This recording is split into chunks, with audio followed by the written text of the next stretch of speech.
అందరూ భోజనం దగ్గర అయితే కూర్చుంటే రుద్రాణి అయితే ఏయో మాటలు మాట్లాడేటప్పటికీ ఇంక రాజు అయితే అక్కడి నుంచి వెళ్ళిపోతాడు. ఇంకా కావ్యకి అయితే కోపం వచ్చి, మీరు మా మా ఆయన్ని అన్నం కూడా తినరివ్వరా, నిద్ర లేచిన కాడి నుంచి ఆస్తి ఆస్తి అని చెప్పని ఒకటే మీరు గొడవ చేస్తూనే ఉంటారని చెప్పని ఉంటారు. అప్పుడు అందరూ అయితే వెళ్ళిపోతారు. ఇక్కడ కళ్యాణ్ కోసం అయితే తను ఫోన్ చేసి ఎలా ఉన్నావు అని చెప్పని మాట్లాడుతుంది. అప్పుడు తను మాట్లాడుతూ ఉంటే, నిన్ను అందరి ముందు నేను గ్రేట్గా నిలబెట్టాలని ఇంత కష్టాన్ని నేను భరిస్తున్నానని చెప్పని అంటుంది.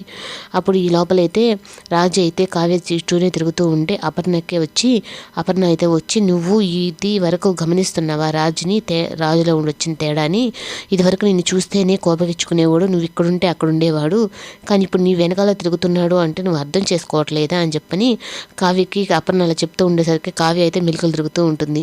అప్పుడు ఇంకా బెడ్రూమ్లోకి అయితే వెళ్ళిన తర్వాత రాజు అయితే నీతో ఒక విషయం చెప్పాలి అని చెప్పానంటే, అప్పుడు కావ్య ఏమో నా మీద ప్రేమ ఉందని చెప్తున్నాడేమో అని చెప్పని చాలా సంతోషపడుతూ ఉంటుంది. కానీ రాజు అయితే 100 కోట్ల విషయం కావ్యతో చెప్తేనే మంచిది అని చెప్పని తను అనుకుంటూ ఉంటాడు. ఆ విషయం అయ్యి అప్పుడు కావ్యని దగ్గరకు తీసుకొని నీతో ఒక విషయం చెప్పాలని చెప్పి తను 2 చేతులు పట్టుకొని ఉంటే కావ్య మాత్రం ఏదో అనుకొని నాకు మంచి రోజులు వచ్చాయి, ఇంకా నా భర్త ప్రేమ నాకు దొరుకుతుందని చెప్పి చాలా సంతోషపడుతూ ఉంటే రాజు అయితే కావ్యకి షాక్ ఇస్తాడు.